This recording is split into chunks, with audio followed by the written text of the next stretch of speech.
Hello everyone, this is part 9 of What If Naruto Was Abused and Trained by Madara Uchiha, and I hope you guys enjoy this video and to like, to subscribe, to see more comment down below. Now let's start the intro. They call me a god. They call me a god. They call me a god. Often people do say that there is no such thing as coincidence. Things can occur because it was by fate or because they were meant to be. Such ideals have led people to take paths that prove to be damaging to them, paths that devour them. It amused Naruto when people spoke of fate and all the other crap. People did not understand that one could manipulate and force things into going the way one wants them to. Without even taking an active role, one could manipulate things effectively so that one could achieve what he desires. People form ideals to set up the principles, a standard of living. But regardless of how masterful and strict the principles are, things can always go astray from the way one wants them to be depending on who is manipulating the events. Fate does not exist, but it is the choices and ideals we take that lead us to a belief of fate. Amusing that some people blame their faults and miseries on such a belief as fate. If there was such thing as fate, one created his own fate. To think that fate would have something to do with Naruto saving Yugao would be amusing. Naruto believed that there was such thing as coincidence. It happened because he was on his way towards the wave country and Yugao was heading back to the fire country. Things like this happen, there was no one manipulating events. It was his choice to move towards the wave that led to the encounter. The choices we make lead us to the path we take. What we come across in the journey that is life is dependent and influenced by our decisions.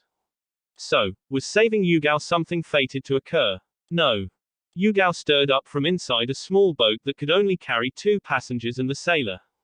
The sailor of this boat was a clone Naruto, though. Yugao groaned as she raised her head. The pain that had consumed her body had now faded away. Her head hurt though, and her mouth felt dry. She clutched her head, shaking it as if there was something on it she wanted to shake away. She looked at her hands and saw that they were bandaged. Most of her body was bandaged. As far as she could remember, her body had been covered with wounds and blood. She peeked inside her shirt and saw that she was also bandaged. She did not recognize the shirt she was wearing. That realization dawned on her, alarming her. Her heart began to beat at a faster rate than normal. Her mind began to compute scenarios she could find herself in. She remembered that she had been running away to save her life after her team had been ambushed. The mission had been one she would never hope to recall. Her comrades had sacrificed themselves for her to live. That was why she was running for her life when she passed out due to chakra exhaustion and the pain that reigned over her entire body. With thoughts that her pursuers might have captured her, she tensed and hurried to look up frantically at her surroundings. There was just water around her, a lot of water. She saw that she was inside of a boat. Her heart began to race a marathon as thoughts of being kidnapped and sold into another country to be a sex worker, maybe a slave for some fat rich man. Those kinds of thoughts ran rampant within her head. They were what she could think about given her situation and the fact that she was a woman. Women were being continuously kidnapped and sold to other countries to work as sex slaves. That could be the worst thing to happen to her. She certainly hoped that it was not something like that. Given that thought, she had a sense of hope creeping inside of her heart. Naruto found the situation amusing, seeing Yugao looking around frantically. She was obviously fearing the worst or imagining the worst. Well, it would not be surprising though, given what the shinobi world had become. The strong devoured the weak. Women were seen as nothing but symbols of sex. Seeds of betrayals lay around everywhere. It was what the shinobi world had become. The shinobi world was a grim nightmare for the weak that had no one to protect them. You are finally awake, Naruto said with an amused voice, though his face expressed little emotion. Yugao visibly tensed as she looked at the direction which the voice came from. The blonde hair, it was the same as she had seen before she lost consciousness. She looked at the figure. Bright blonde hair, Sharingan eyes, a barely visible Konoha forehead protector, bright red samurai-like armor and barely visible whisker marks on his cheeks. Her eyes widened as she got a clear look of person. There was no mistake about it. It was him. Naruto. As soon as she said the name, her fears became strangers to her. Yugao could not believe the image plastered across her mind. This was Naruto, the son of the Yondaime Hokage in front of her. Due to her Anbu status, she knew that Naruto was missing from Konoha's radars. To think that she could be the one to see him when she was not even looking for him was somewhat unbelievable. What were the odds? She felt somewhat relieved knowing that it was Naruto who saved her. The fact that he still wore a Konoha forehead protector meant that he was still loyal to the village. Seeing that he was still with Konoha made her feel at ease. Yugao looked at Naruto oddly. She studies him, the armor he wore and his long hair, the whisker marks and his eyes made him look admirable to her eyes. You are staring at me. Naruto stated simply looking at Yugao. Yugao looked away as she realized that she had been caught staring at him. Being caught in the act was somewhat embarrassing. However, it sounded like Naruto was neither bothered nor amused by her staring. How long have I been out? Yugao asked quietly. 2 nights, Naruto replied looking back to where the boat was headed. Yugao nodded with a sigh. Naruto was the one to have saved her, but what was unclear was who cleaned her up her wounds, bandaged and changed her clothes. Are you the one who did this to me? Yugao asked, not narrowing her eyes at her body. Yugao had not noticed that Naruto was not looking at her. Naruto turned back to look at the woman. Yugao looked up at Naruto and figured that he did not understand what she meant. Did you bandage me? Yes, Naruto replied, his face having gone back to impassive. Bandaging her was not that much of a big deal.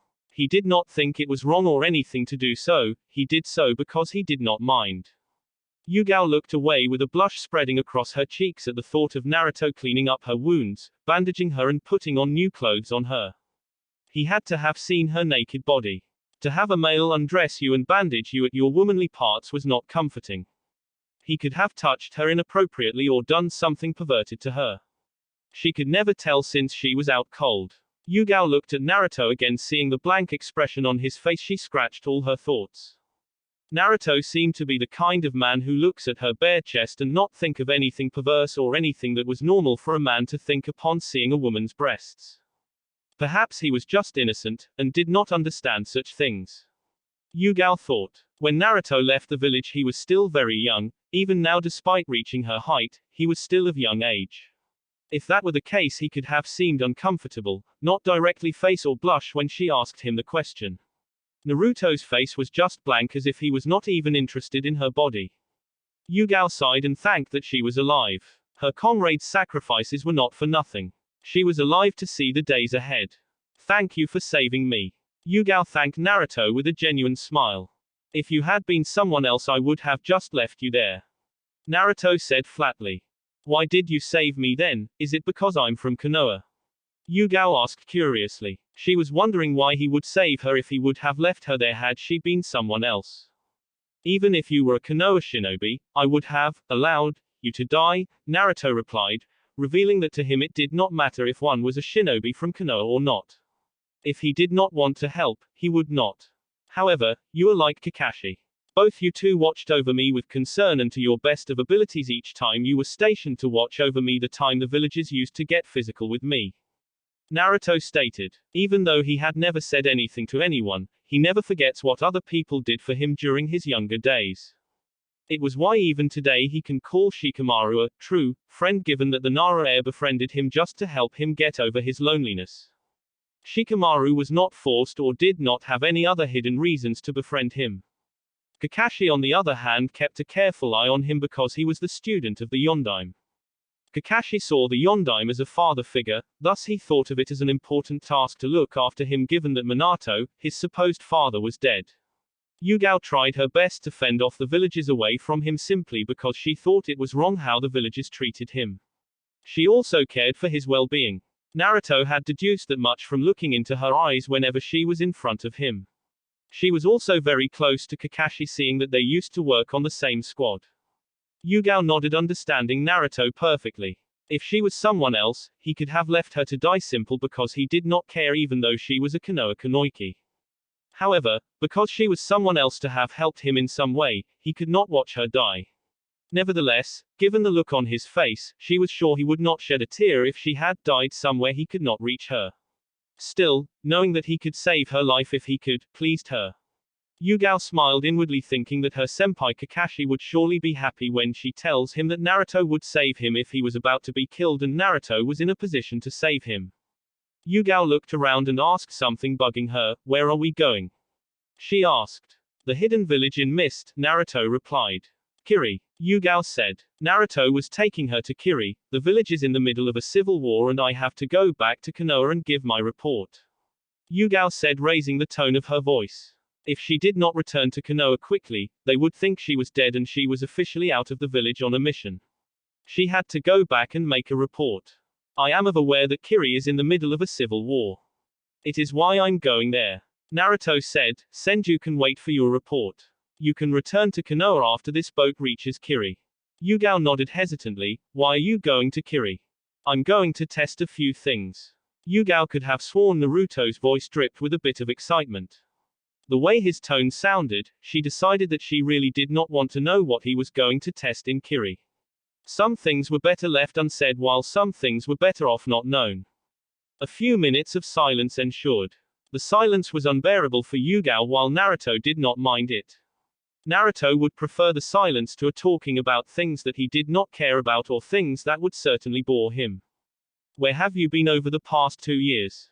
Jiraiya-sama has been looking for you and Tsunade-sama has had every Anbu outside Konoha on the lookout for your whereabouts. Yugao asked, finding something to talk about. I was training somewhere safe. Naruto responded, his eyes looking ahead of the sea. He was getting tired of sitting on the boat. The boat was not fast enough. There had not been any ship at the harbor. If there was any, he would have had to make a ship owner to take him to Kiri since there was no ship at the wave harbor that went to Kiri due to the civil war. All the ships had sailed off to somewhere and Naruto could not wait, thus he decided to take a boat. The trip would be longer when taking a boat, but it beat having to wait for a ship to return. Waiting would have also given an opportunity to whoever was looking for him to get to him. At this moment, Naruto preferred not to deal with annoyances. Yugao was quiet again. She thought it better to be quiet and just endure the ride. Looking at Naruto, he seemed to enjoy the silence. She found it curious that Naruto was not asking her how things had been in Konoha. She could not tell whether he just did not care or he knew how things had been going. On another note, his amour gave him the look of a warrior. Not that in his genin days he did not look like much of a fighter. One could tell he was a serious shinobi in his genin days. Now he felt strong, looked strong, and with the amour and the war fan that lay beside him, he was not someone you would underestimate. In all her years as an Anbu, Yugao had learned that appearances could be deceiving. Naruto's appearance did not deceive anyone. That much she could tell. He appeared strong, and it was indeed true that he was strong. 2 days of traveling in the ocean with Naruto were surprisingly interesting and relaxing for Yugao. She had learned a few things about Naruto while she conversed with him. He was very calm, even when large sea waves threatened to sink their boat, she never saw him panic. He remained as he was and just looked ahead. If there was anything he displayed because of the large waves, it was an annoyed expression. She could only guess that he was annoyed that the waves were disturbing his peace and making it hard for the boat to move on further. It was a situation to be alarmed and making plans to abandon ship, but he was just annoyed. Instead of the waves making him panic and fear for his life, it only managed to annoy him. She had been alarmed thinking that they would sink in the middle of the ocean. However, when she saw that Naruto was not even looking the slightest threatened, she calmed herself down. Her outward appearance had remained calm due to her many years as Anbu, but she was panicking slightly due to the danger. Surely soon enough the waves passed and the boat continued on its path. Yugao was sure that Naruto would fall asleep in the middle of a battlefield without any worries. She really could not tell what was going on in his head. He was impossible to read when his face went blank. For someone trained like her as an Anbu, she should have had little trouble in reading him, but it was impossible. Despite his calmness, she could tell that he was easily annoyed. From the way he spoke, she figured that he was proud. Yugao had asked Naruto a few questions about his father and she had found that he did not acknowledge the Yondaime as his father. Even if the man was still alive, Naruto would not waste a breath speaking to him. As soon as they reached port, Naruto took his gun by placing it to its comfort zone and started walking towards the clouded mist. Yugao followed Naruto, as she felt drawn to follow him. Naruto intended to help the rebels in their war against the Mizukage. He spoke as if he could end the war by himself, something that was impossible to achieve in her belief. Nevertheless, she felt that she had to see what he could do.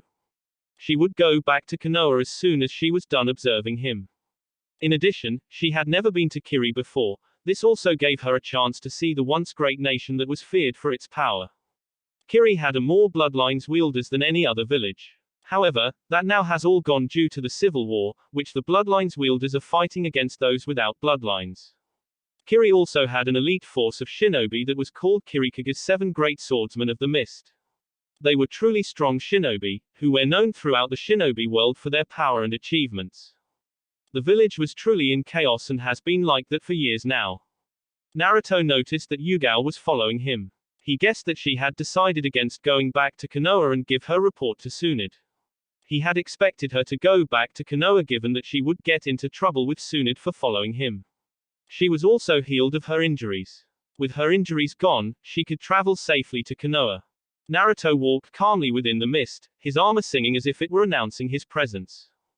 Naruto knew where the rebels' camp was located. He had Zetsu come to the village and collect intel on the conditions of the village. Kiri has so far secluded itself from the elemental nations. It was mainly due to the civil war that has seen many lose their lives. The other villagers did not seem that they wanted to get involved with the civil matters of the village. Naruto could only think it was because of how other villagers would react or fear that they might support the wrong side and create an enemy. Kumo could rid of these given their love for bloodlines users. It was known everywhere that Kumogaku craved for bloodline wielders. Naruto did not care why Kumo had not stepped up though. It was not worth his time to think why other villagers did what they did. This unfortunate situation to the village has presented a good chance for him to test his strength and he would take it. Yugao walked closely behind Naruto listening to the sound his Amor conceived when he walked. Her senses were on high alert given that she could barely see within the thick mist. She did not know which direction they were taking. With the mist so dense, it was easy for them to be ambushed. Yugao was not taking any chances despite that Naruto seemed to be walking without care in the world. He did not seem to be on alert and did not even look around. His head was always facing the direction he took. Naruto narrowed his eyes to his right. There was a nuisance that was following them. Kiri shinobi might be experts when it came to hiding in the mist, but some of them that was all they could do. Beyond that, they were pathetic. The person following them was surely a Chunin level. A Chunin level shinobi was an annoyance. Naruto wanted to just leave the mist and make it to the rebels' camp.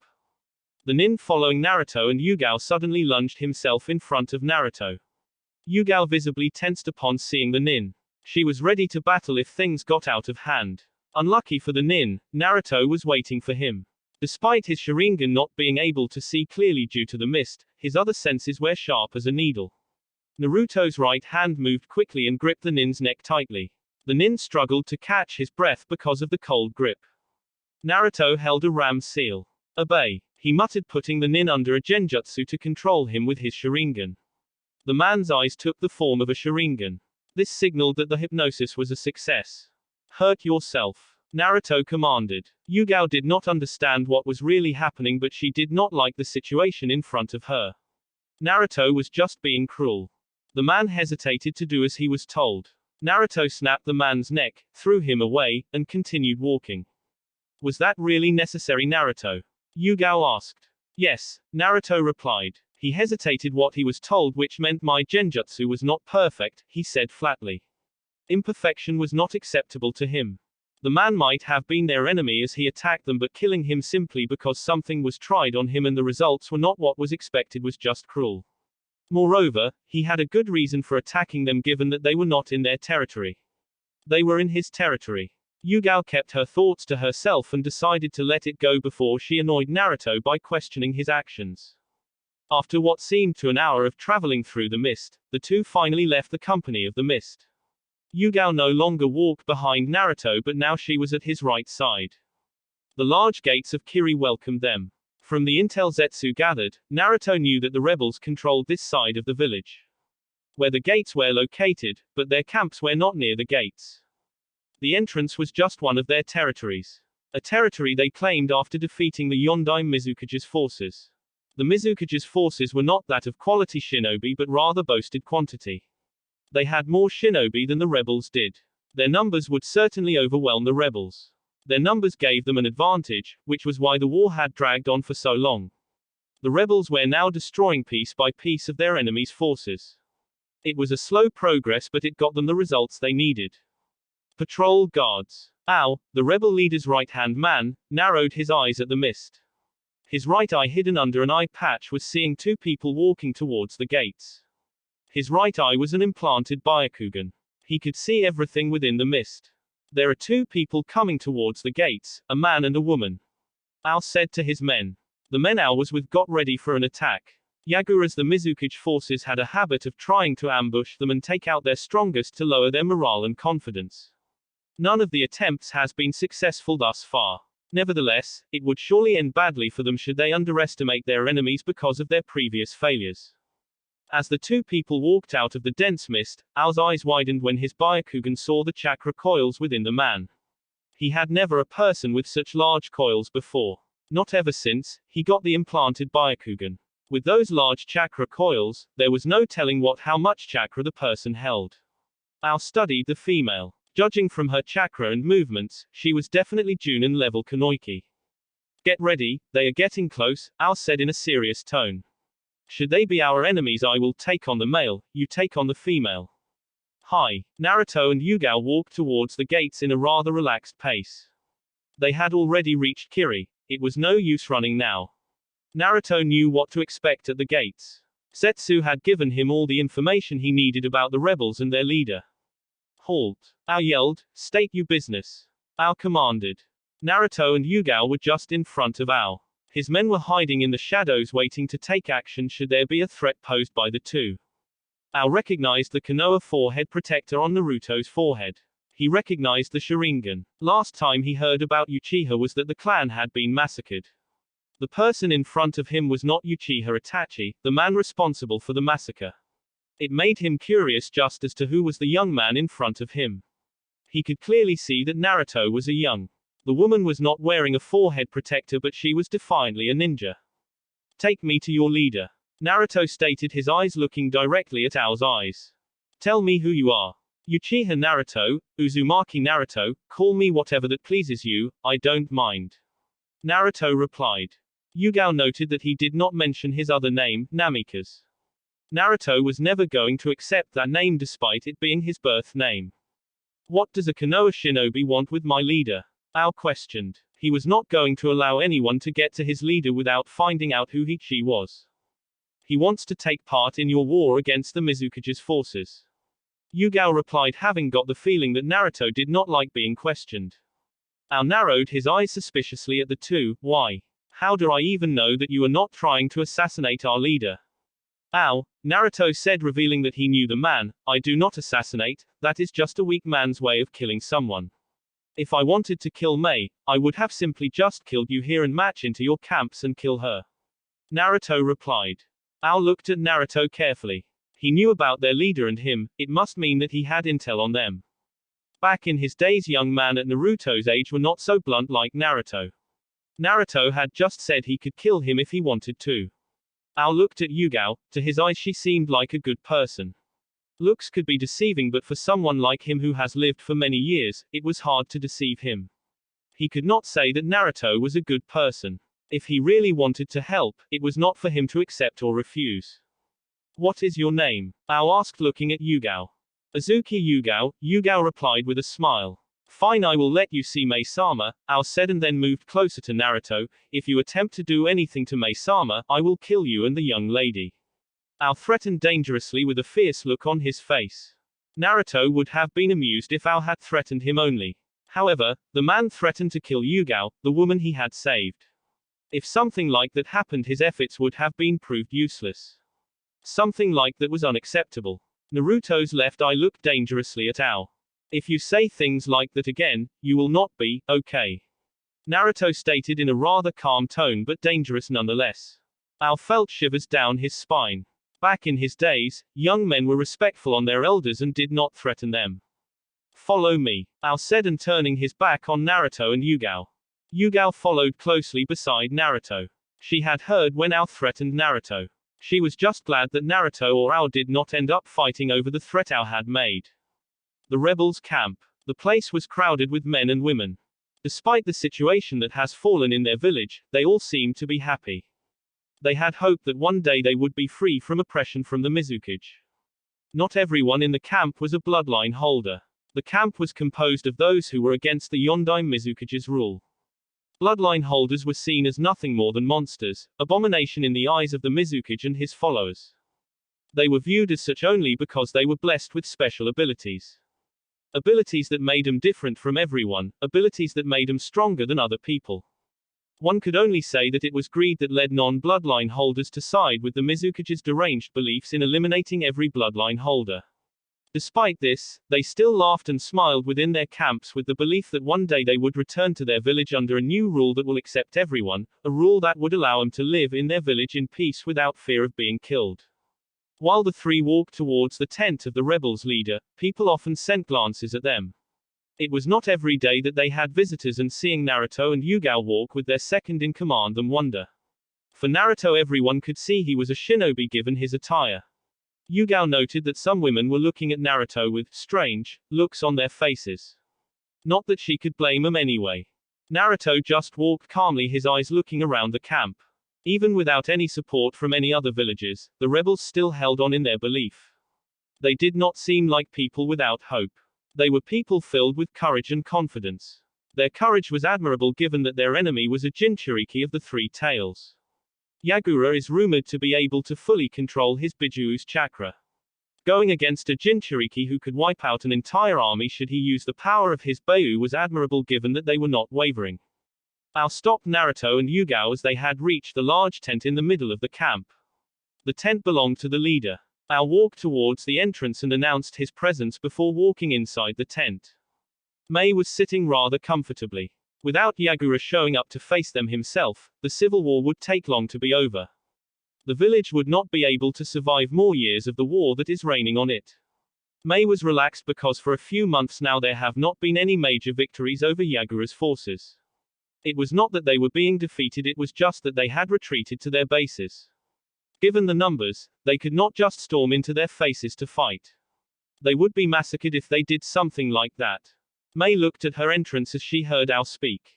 Ao, Mei said, are you done with your patrol duty? She asked. Ao shook his head negative. No, I left my men patrolling.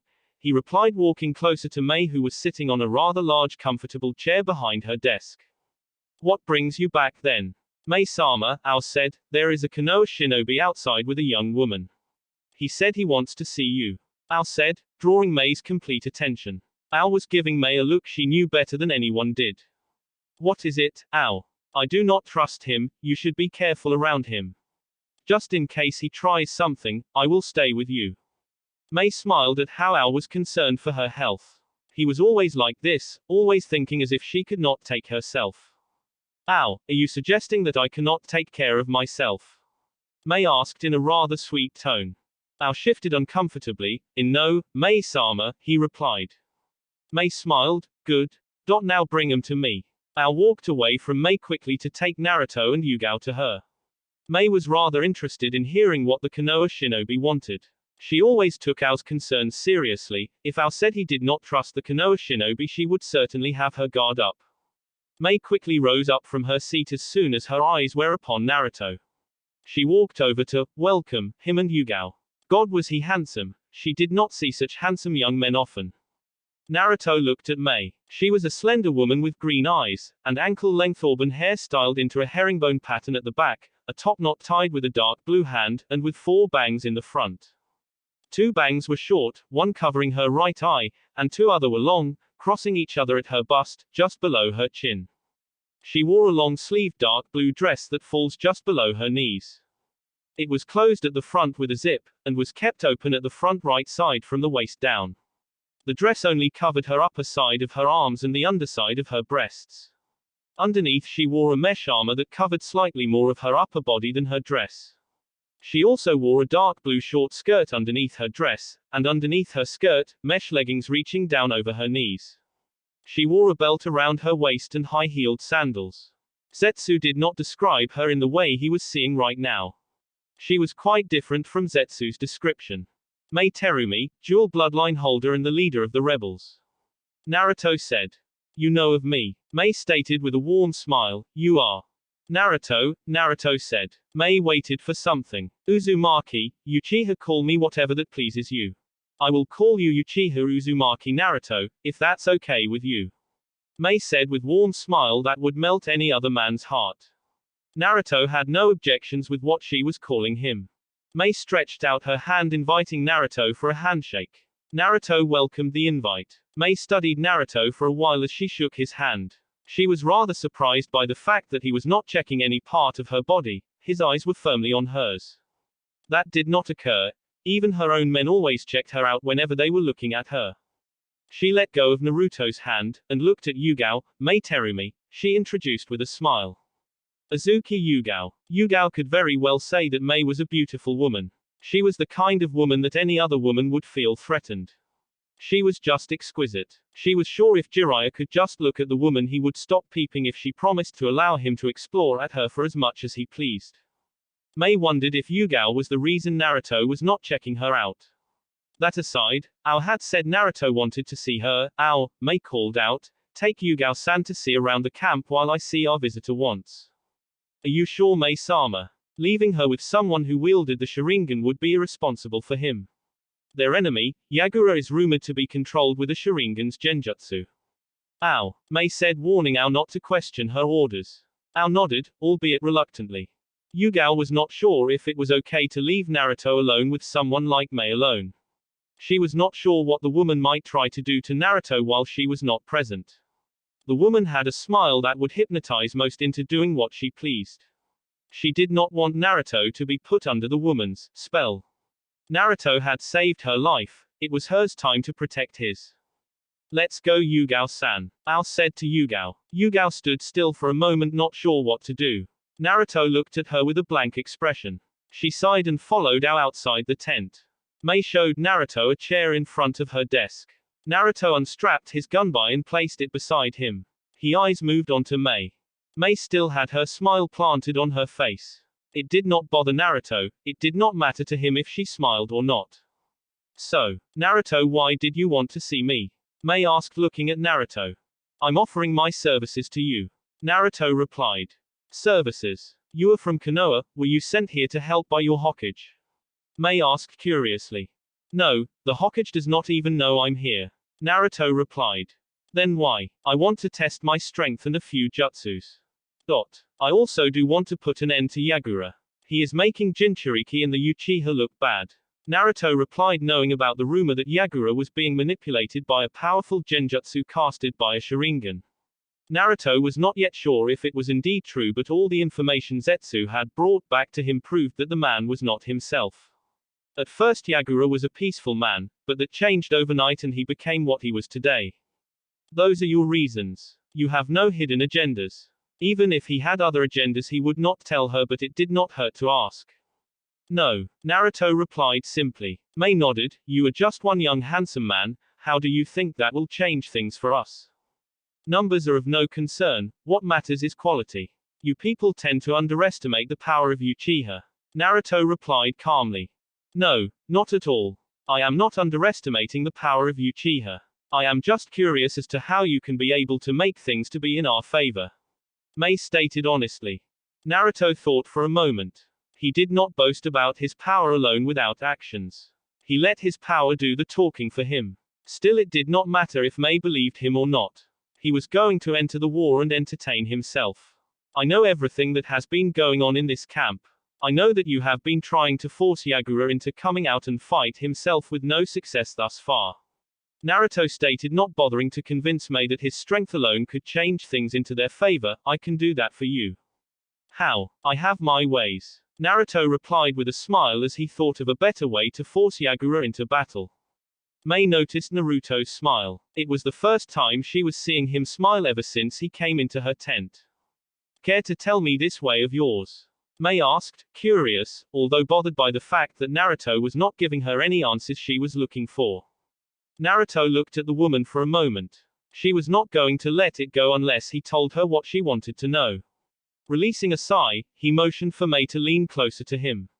Mei did as instructed without any worry. I have the Kyuubi by my side. I can summon it to destroy Yagura's forces. Naruto whispered to Mei's ear. To make the woman stop her questions he had to tell her that. Mei's eyes widened as she heard the name, Kyuubi. Last time she heard of the Kyuubi it was when it attacked Konoha. It was when the Yondaime Hokage died sealing it. The Yondaime, Naruto did look like the Yondaime except for the Sharingan eyes. The Kyuubi was known by many as a natural disaster. It was the most powerful of the Bijus. If one had such a Beiyu in their side, the war was guaranteed to be won by them. Tell me, are you related to the Yondaime Hokage? You look like him. A lot of people do say that. Naruto said, no, I am not related to Minato. Asterisk. Mei noted that Naruto called the Yondaime by his name in a detached tone, which made her curious, but she was not going to ask about it for now. I find it hard to believe that you can summon the Kyuubi. Last time I checked it was sealed. It was indeed sealed, but not anymore, Naruto said. You will get to see it in a few days. Mei was quiet for a moment. Naruto did not seem to be the kind of person to make jokes. He also sounded truthful. Though she could not guess what he was thinking, it bothered her greatly. Fine, I will take your word for it until I see the Kyuubi, Mei said, leaning back to her chair. To tell you the truth, I would have accepted your help regardless of how strong you were. Right now, I need all the help I can get for the war to end. Mei said truthfully. I few discuss a few things with you tomorrow. Right now I'm sure you might want to rest, she said. Will you and Yugao-san be sharing a tent? No. Oh, I thought you and her were. Never mind that, Mei said. So you are single then? Naruto raised a brow at her question but nodded nonetheless. Good, Mei said with a wide smile and a gleeful look in her eyes. It is very rare these days to find handsome young man single these days. Naruto chose not to let his mind wander at Mei's words, thus he did not comment. Asterisk. Follow me, I will show you where you will be staying. Mei said, getting up from her chair. Naruto picked up his gunbai and followed the woman. As they walked around, Naruto observed that the rebels held respect for Mei as their leader regardless of the fact that she was a woman. Some men were even glaring at Naruto for merely being in the company of the beautiful leader. It was a wonder how Mei could live with so many men and few women comfortably. She was always surrounded by men, who looked at her with lust. Mei showed Naruto his tent and went back to her tent to get some things done. An hour later, Naruto lay at the bed inside his tent. He was not wearing his armor. Instead, he wore the black suit worn over his armor. He had decided to take it off since he would not be fighting. Not a lot of thoughts were dancing inside his head. He wanted to test out a few jutsus and the limits of his strength. It would be rather foolish for him to believe that his strength had no limits. Everybody has their limits, it is just a matter of knowing them and finding a better use for them. However, Naruto doubted that there would be anyone within Yagura's forces that would push him. Nevertheless, fighting out his limits was important. A man who did know his own limits was bound to see himself as a god, a man above everyone. Naruto did know those that were below him, he just needed to know where his limits were. A knock on his tent's door snapped him out of his thoughts. Come in. Yugao entered Naruto's tent. She saw Naruto lying down with his head resting on both his hands, eyes looking at her for a moment before going back up. Yugao was not sure where to sit as the tent had no chair and the only place to sit was on Naruto's bed. It would make her uncomfortable sitting on Naruto's bed while he was lying on it. She looked at Naruto. It was rather hard to tell whether he was oblivious to her thoughts or he just did not care. She doubted that he was oblivious though. Sighing, Yugao went to sit on Naruto's bed. How did it go? Well, Naruto replied. It was obvious that she was asking how his meeting with Mei Terumi went. Yugao nodded, her eyes firmly on the ground. She was finding the moment rather uncomfortable sitting beside Naruto on his bed with just the two of them. Naruto might be younger than her but he was still a male, a rather desirable male. The fact that she thought he was desirable disturbed her. She had known him ever since he was just a kid. She had always cared for his well-being. After his transformation, she had thought he would grow into a fine young man. Regardless of those thoughts, she never actually thought that she would find herself being uncomfortable by just being alone with him. Aren't you concerned about what the council will do after they find out you helped the rebels after they had refused to help them? Yugao asked, deciding to rid of her troubling thoughts. No, Naruto replied. There was nothing that the council, to be precise the elders, would do that he could not handle. If they were proving to be more troubling than they were worth, he could just make sure that they were not okay. They had lived enough already. I was not aware that the rebels asked help from Konoha and were refused. Not a lot of people know about it. I doubt even some council members are aware of it, Yugao said. Mei-san went to Konoha a few years ago asking help from Konoha. The civil war had just begun at that time, but the Sandaime and the elders refused to help. Refusing to help the needy, that sounds unlike the Sandaime, but then again, one could never really tell what the old man was thinking, Naruto said. Either way, the decision works better for me.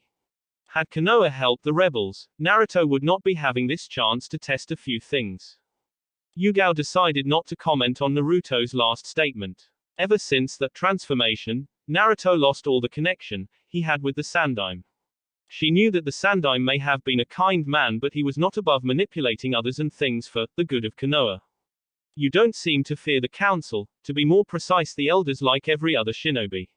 Yugao commented. Naruto did not seem to be worried about what the elders might decide to do about his actions.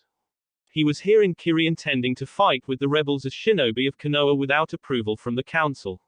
On top of that, there was still another issue about his departure from the village. Not anyone was willing to disobey the council in fear of their wrath. That is because unlike any other shinobi they cannot do anything to me, and I don't actually care what they say. If they banish me, I can just leave the village and return once they are dead. Naruto responded calmly. Yugao took her eyes off the floor for a moment and looked at Naruto. She could not believe that he had just said something like that. Not even Jiraiya was willing to do something that would get him banished from Konoha. Konoha was his home, it was what he lived for, and Konoha was his heart.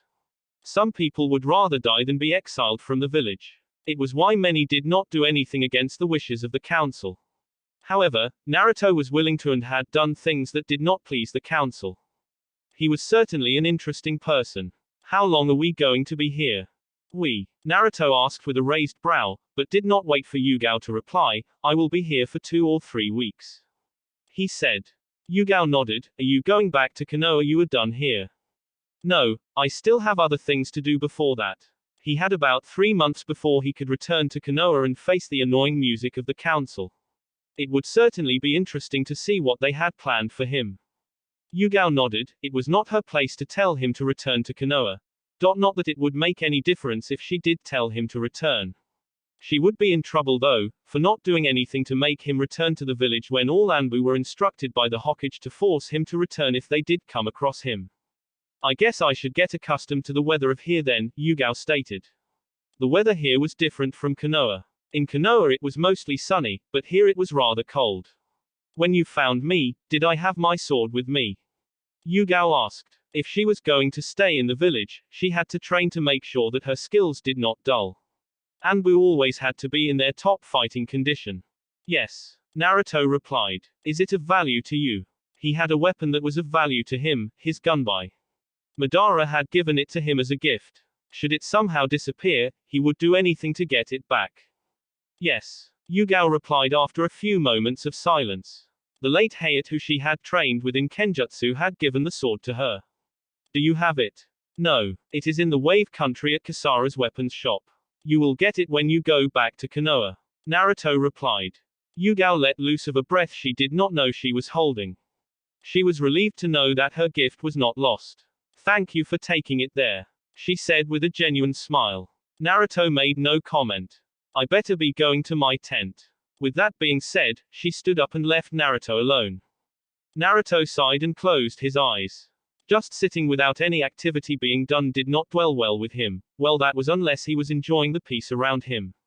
Where he was, there was no peace. People around him carried the weight of a civil war. They carried hatred for the forces of Yagura. There could never be peace where hatred was found in abundance. Mei's tent. Mei was a bit pleased to have found help despite it being one person. Even if it was just one person, that person was a Uchiha. The Uchiha clan was known to be one of the most powerful clans beside the Senju. It was those 2 clans that made Konoha what it is today, the strongest of the 5 great hidden villages. Tomorrow, she would have to test his strength and see what he could do, though she doubted he would allow her to test him. Another thing was that he had said that he could summon the Kyuubi. She did not know what to think about it. She would believe it when she does see the Kyuubi. It was not very often that one would just say that she could summon the Kyuubi. If it was indeed true he could summon it, they could end the civil war overnight. The Kyuubi alone could win the war for them.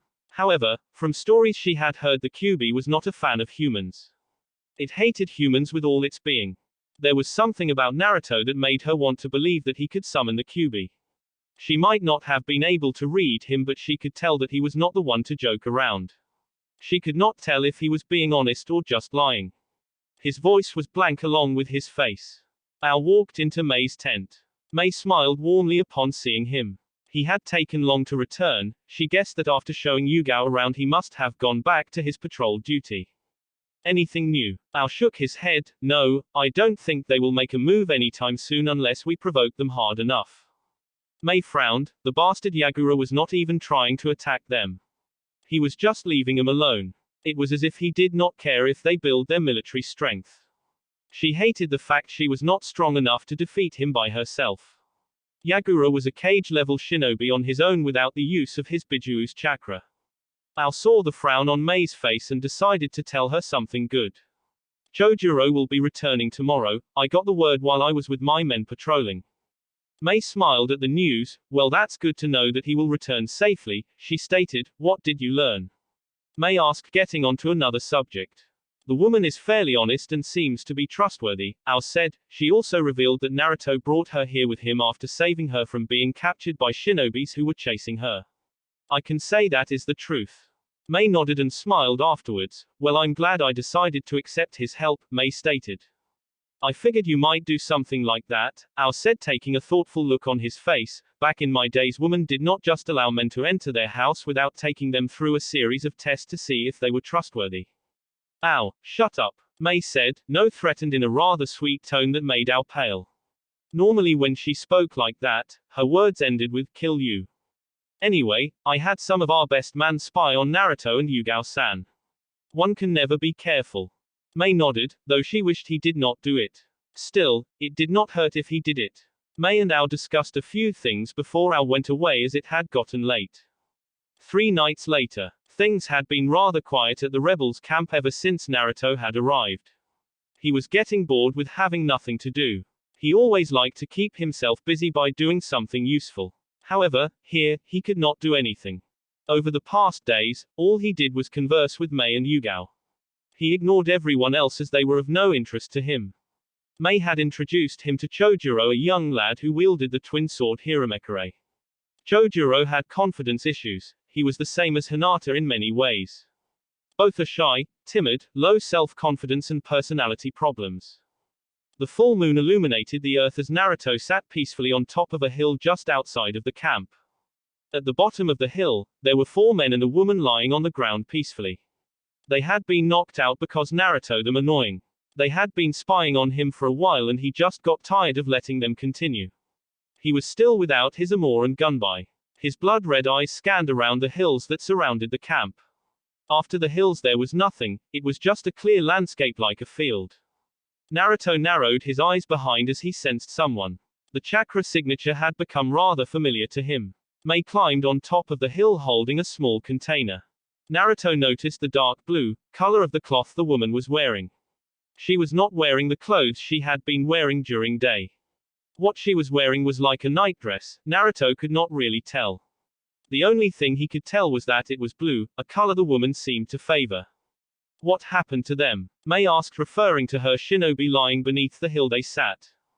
They are just sleeping. They must be the shinobi Al sent to spy on you, Mei said. I brought you some food. I was told you did not collect your meals.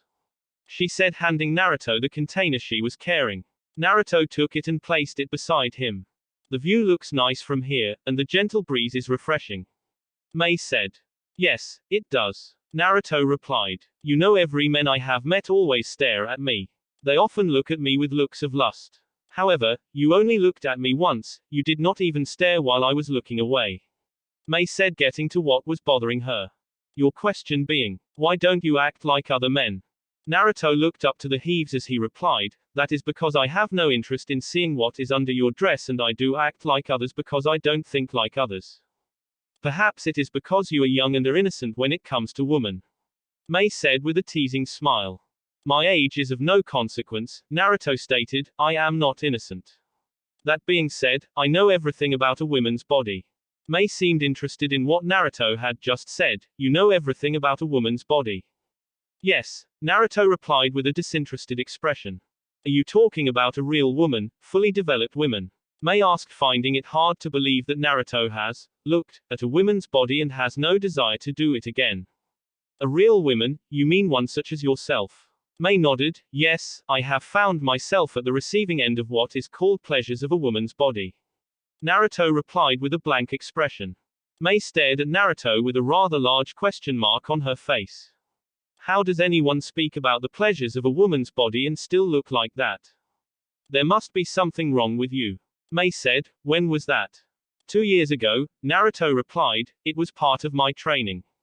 One of my goals is to restore the Uchiha clan. I cannot restore a clan if I do not know how to, thus I went to a brothel to learn how I will be able to restore a clan. Naruto replied calmly. It was his purpose to restore the Uchiha clan. Madara had told him everything about how children were made sex and he had read about it himself. However, he never actually tried it for himself.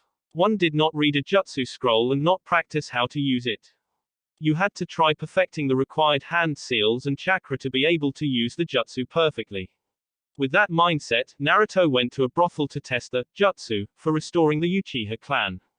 Mei chuckled lightly at Naruto's revelation. You do know that sooner or later you are going to have to be interested in what is beneath a woman's dress to be able to get someone to restore your clan with you, right? I am aware of that, Naruto replied, taking the container Mei had given him. You are leaving. Yes, I can no longer tolerate this subject. Naruto responded as he began to walk down the hill. Are you just uncomfortable with talking about it with me? Mei asked with a teasing tone, not that it worked on Naruto.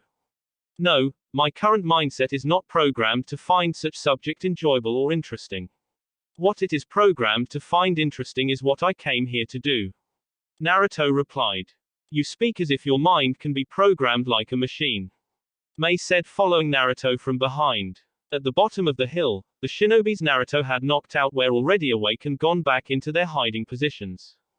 To achieve perfect results, one's mind must be treated as such. Naruto replied without look back at Mei. I cannot allow distractions to lead me astray to my goal. You are proving to be quite a distraction. Mei followed Naruto from behind. If he called her a distraction, he must have had some thoughts creeping inside his head.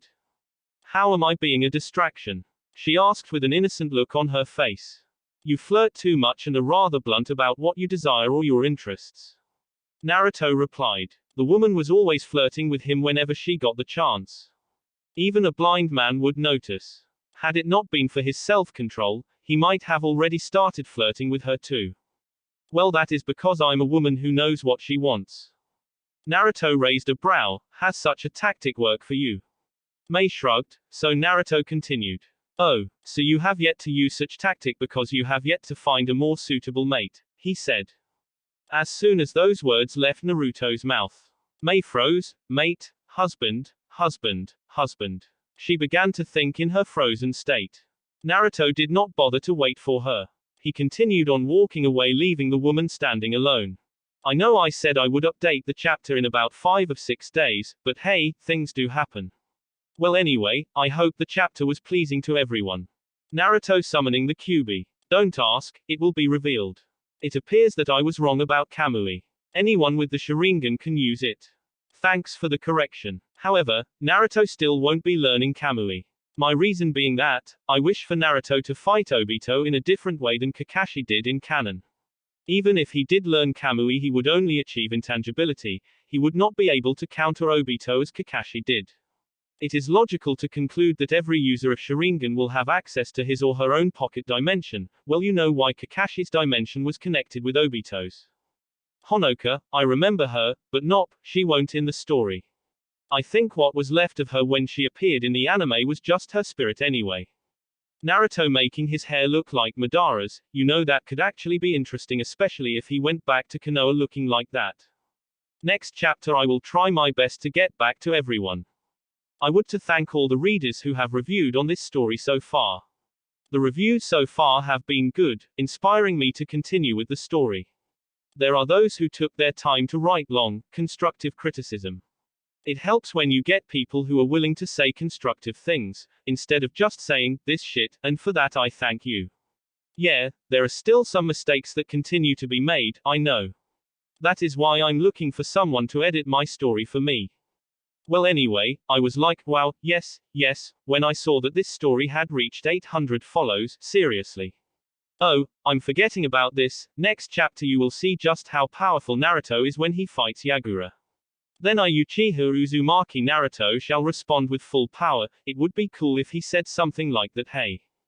That will be it for this video. If you want more, comment down below, like, subscribe. And see you guys later.